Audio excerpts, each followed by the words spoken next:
大家好啊，歡迎返嚟我嘅廚房，好高興喺呢度同你相見。今日我哋就複製下木烙雞塊。木烙雞塊就食得多啦，有冇諗過自己做下呢？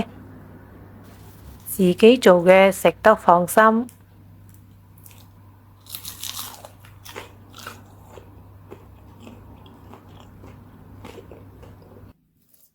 首先將啲雞胸肉呢去咗嗰啲筋佢，好似呢塊咁嘅細條嘅呢個裏面呢，有條筋嘅白色嘅，你要將佢拖佢出嚟。咁啊，肉上面嗰啲膜呢都要去咗佢，因為嗰啲肉雞係打唔爛嘅。要將佢切塊，呢個位置亦都有啲筋。亦都唔愛，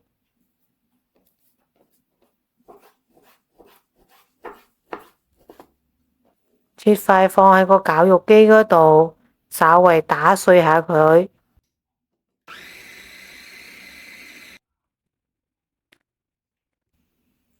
跟住我哋要加調料啦，雞粉、白糖、鹽、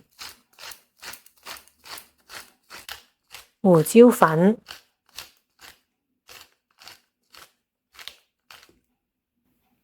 蒜頭粉、粟米澱粉，埋啲油添。具體嘅用量可以點開標題下方嘅說明區查看㗎。咁啊，仲埋啲調料一齊打爛，整成肉泥，好似咁樣黏黏地，又有啲彈性嘅。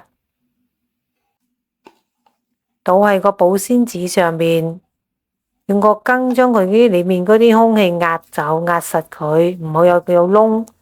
咁啊，將佢包起身啦。如果你覺得我個影片都唔錯，請點讚、訂閱、分享我頻道，並撳埋個鐘仔啦。你嘅鼓勵同支持係我繼續嘅動力，多謝晒。繼續講返個雞肉啦，捲起之後用個手推下佢，整佢壓實整緊。跟住兩邊啊收口擰實佢，放喺冷凍層1個鐘，使佢定型。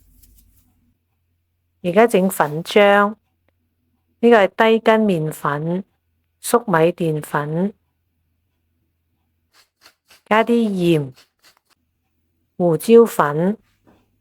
如果可以食辣嘅，就加啲辣椒粉添，好似我咁。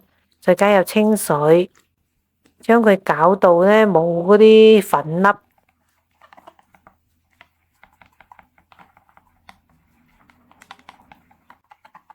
最後啲粉漿係呢種濃稠但可以流動嘅狀態嘅，放埋一邊備用。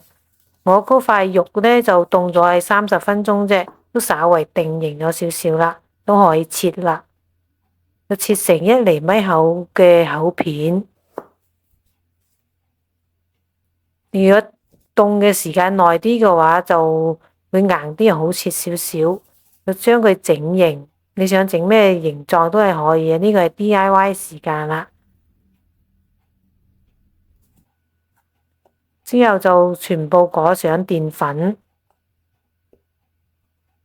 咁樣做呢，等一陣炸嘅時候你就唔會手忙腳亂啦。唔係你一陣又要整粉嘅，就要黏嗰啲炸漿，就會手忙腳亂，好麻煩啦。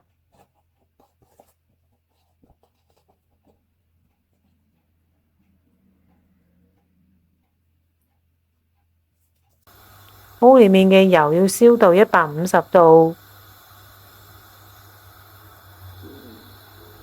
跟住又將頭家先裹好澱粉嘅雞塊放入啲粉漿嗰度，撈起身嘅時候呢，要將啲粉漿流走啲，如果唔係一炸出嚟個皮呢就會太厚啦。包滿晒啲粉漿。等一等，等啲粉漿流多啲多餘嘅出嚟先，再放落去個油度炸。等啲雞塊定型咗之後呢，你就可以用啲筷子將佢整開，咪叫佢黐住嘅。等佢受熱均勻。雞塊浮起之後，再炸佢1分鐘呢，咁啊啲雞塊呢就已經係熟啦，就可以撈起身啦。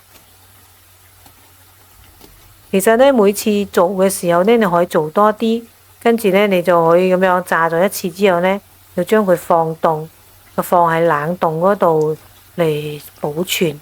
咁你想食嘅時候呢，就攞出嚟煎下或者炸下，咁啊又可以食啦。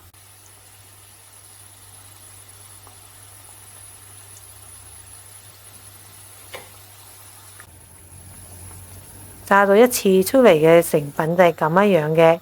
而家將啲油溫升到180度，要將佢復炸一下。復炸嘅時間係20秒。復炸之後啲顏色會加深，好似咁樣，係金黃色嘅，將佢撈起，啲顏色變咗金黃，而且係酥脆嘅。聽倒落嚟嗰啲聲，你聽到啦。放喺張紙度吸走多餘嘅油分。而家呢度係演示下煎嗰個版本，因為我呢個係炸咗1次之後冷藏保存嘅。咁呢，我就將佢煎翻熱，我就唔再炸啦。煎鑊嗰度呢，放少少嘅油，中細火呢，就放入啲雞塊啦。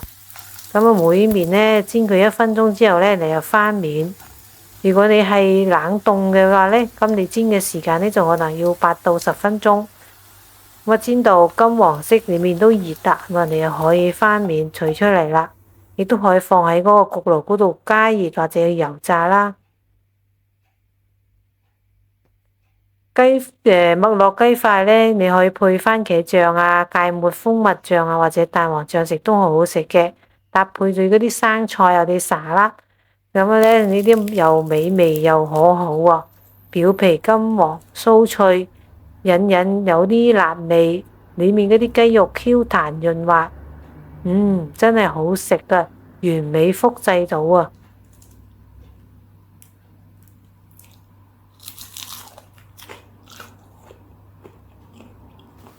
聽聲音係咪已經流口水呢？你都試下啦！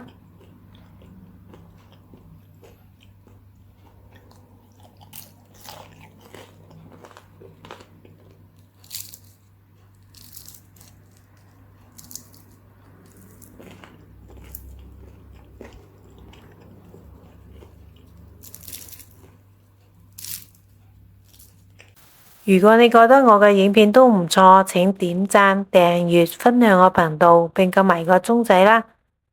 感謝觀看，我哋下次見，拜拜。